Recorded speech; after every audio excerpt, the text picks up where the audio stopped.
Kurtis Conner, a content creator that rose from Vine and stand-up comedy to become one of YouTube's most influential commentators. And that's all the context you need to know about him regarding this video. Hola everyone, my name is Nando, and for today's video, I'm going to be reviewing a movie that's been requested by many people on this channel, and by many people, I mean one freaking person, and that one freaking person being my girlfriend. Kurtis Conner is one of her favorite YouTubers, and he had uploaded a video 5 years ago regarding this low-budget movie called A Goat Story. So she had asked me to watch it, to which I did, and I kind of stopped watching 4 minutes into the video because I was that uncomfortable with the movie's ugly visuals. But for months and months she had been asking me to review this movie, so I thought, hey, why not give it a shot? This is even free to watch on YouTube, so you guys don't have to deal with the silly border that I hover around on top of the video to help avoid copyrights. So without further ado, this is, unfortunately,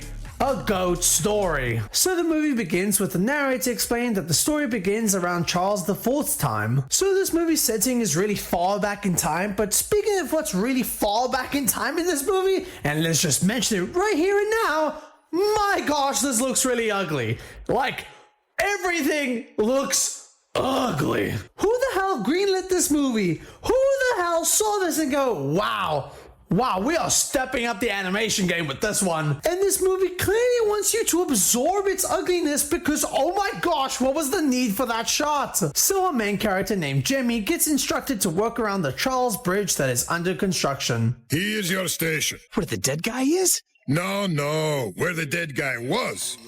Let's go. Imagine the horror, starting your job on the very first day as your boss reveals to you, hey, thanks for showing up. This spot was open because we worked our last 2 guys to death. To death. Enjoy. We're now in a church where, oh my gosh. This movie just keeps getting uglier. Like, seriously, why was the priest drawn to look like a lung? We also get this Chester-looking character named Matthew who gets rejected and ridiculed the whole time for some reason, and it leads him to visit this mysterious dark room. So Jimmy's busy working, and this is where... play the clip. Huh? Would you like another nail, sir? What the fuck? No, seriously. What the fuck? I could make a video on just this clip alone. First off, the design. Christ me! What the hell do you call this? Secondly, his face.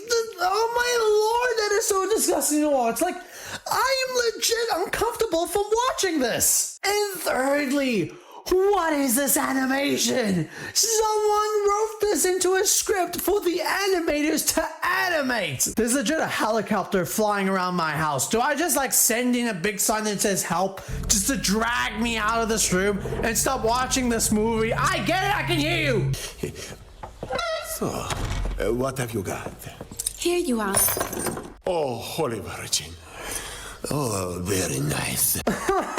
Stop doing that! So Jamie's fascination with that girl named Katie gets to the point where he makes a sculpture of her. But he doesn't realize that the sculpture has now become the scaffolding support, which of course leads to the whole building being destroyed. To which the workers find out and chase after them. Katie!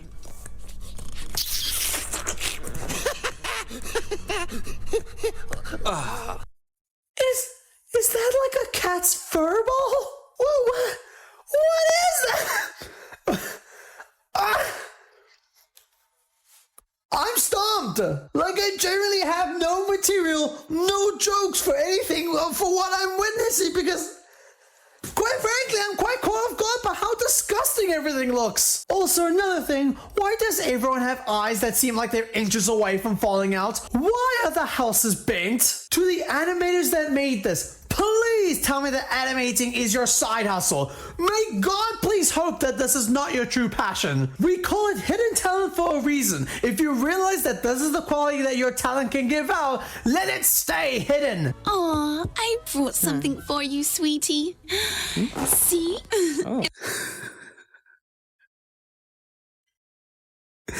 Am I going to slowly crash out from watching this? I don't know what my eyes are supposed to witness. So Matthew tries fitting in with the group by buying some drinks for them, but the group wants nothing more than to mess with him. So they sabotage him by destroying his plans to make the astronomical clock, which leaves Matthew to be punished by the city for his crimes that he didn't know that he had committed. Which leads Matthew to later want to commit his revenge to Master Heinous, the creator of the clock, as he thinks he's the cause of all this. And that leaves him to sign his soul away to Satan. Yes, that is literally what happened. I actually had no idea what was happening, so I just searched up on Wikipedia, and that's what they had told me. Sure, why not? So in Heinous' punishment, he sabotages the clock while also sending a hitman to stab his eyes out? Why, you may ask?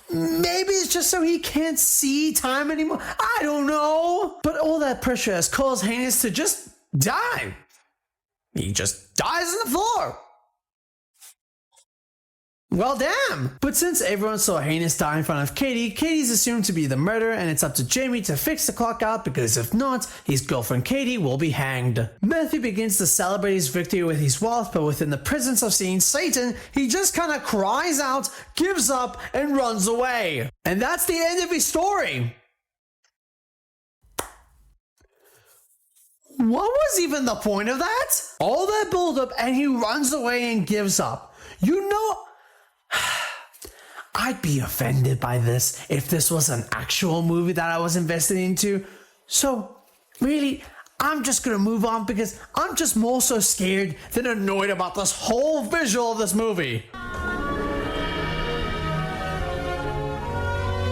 Katie? Katie! There's no build up. There's no build up. This moment just happens, and you're left with no explanation to it whatsoever. Enjoy the imagery, folks! So Jimmy fixes the clock by accident and feels as though he can finally save his girlfriend from being hung. Or so we think! Because then Jimmy goes to a church to pray for Katie's return, only for Katie to come back with him with the news that he's good. I'm so very sorry, Jamie. What? Huh? Oh, okay, he's still alive.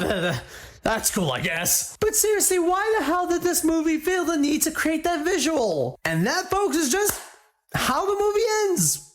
Was that even an ending? I feel like we accomplished nothing with this. Matthew signed his soul to the devil and caused the murder of the man responsible for creating the clock. He cried about not wanting the power anymore, and thus he turned back to normal and suffered zero consequences for any of his actions. And to the goat as well, and I know the movie is called Goat Story and I barely made any mention of him, but that's because for a character that has his name in the title, he's like the least focused and the most annoying character. He does nothing but whine, get drunk, and be constantly sad. There's like not a singular scene that gives you a chance to like this character, and he's the character with the title of the movie. Jimmy is just creepy because we're just focusing on how horny he is for Katie. Katie was only designed to be in this movie so that the creepy animators could draw a woman like this. This movie is disgusting, it's horrifying, its story is not even a story because nothing was accomplished. This movie had a budget of nearly $2 million, and trust me, we can tell. Subscribe now as we're on the road to 100 subscribers, and if you'd like me to cover another low budget movie, I have made a video regarding the worst Christmas movie of all time. Enjoy right there, like this video, subscribe, enjoy,